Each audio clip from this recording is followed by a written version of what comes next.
10년 동안 전 배우자에게 양육비를 주지 않은 나쁜 아빠가 법정 구속됐습니다. 양육비 미지급자가 형사처벌 대상이 된 후 첫 실형 선고입니다. 인천지방법원은 양육비 이행법 위반 혐의로 기소된 40대 남성 A씨에게 징역 3개월을 선고하고 법정 구속했습니다. 이날 선고에서 판사는 A씨가 굴착기 기사로 돈을 벌었는데도 양육비를 지급하지 않았다고 지적했습니다. 이어 전 부인이 모든 법적 방법을 강구했는데도 양육비를 주지 않아 죄질이 좋지 않다고 꼬집었습니다. 앞서 A씨는 10년 동안 전 부인에게 두 아이의 양육비 약 9,600만 원을 미지급한 혐의로 재판에 넘겨졌습니다. 특히 A씨는 2022년 법원의 감치명령을 받고도 양육비를 주지 않았습니다. 법원의 명령을 받고도 1년 내에 정당한 이유 없이 양육비를 지급하지 않을 경우 최대 1년 이하 징역이나 1,000만 원 이하 벌금형에 처해질 수 있습니다. 지금까지 양육비 미지급 사건들의 경우 집행유예가 선고돼 왔습니다. 이제 오늘 실형이 나왔다는 건 의미가 크지만 형량이 너무 작아요. 3개월이면. 양육비 문제를 해결하려고 하면은 당연히 형량이 좀 더 강화가 돼야 된다고 봅니다.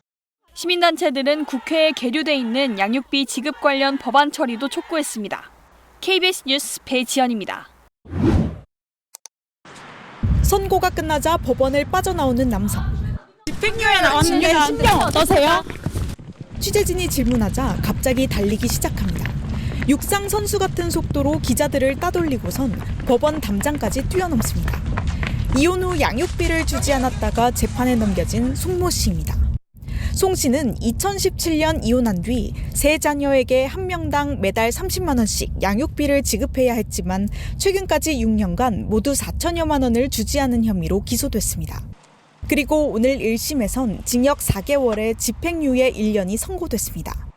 재판부는 지급하지 않은 양육비 액수가 상당해 도덕적 비난을 넘어 형사처벌 필요성이 높다면서도 일부 양육비를 지급한 점을 양형에 고려했다고 밝혔습니다.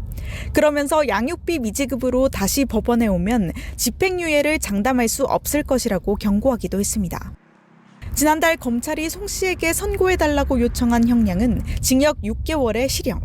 첫 실형 선고로 엄벌을 내려달라고 탄원했던 양육비 미지급 피해자들은 실망감을 감추지 못했습니다. 이런 식으로 판결 낼 것 같으면 저 판결 안 받아요. 재판을 방청한 전처도 아쉬운 판결이라며 항소를 요청하겠다고 했습니다. 학업을 다녀야 되기 때문에 못해주는 게 제일 안쓰러운 거죠.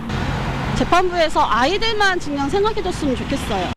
2년여 전 양육비를 지급하지 않을 경우 형사처벌할 수 있게 법이 개정됐지만 그동안 처벌 수위는 벌금 등 약식 기소가 태반이었습니다. 정식 재판에 넘긴 건 검찰이 올해 들어 기소한 14명뿐입니다.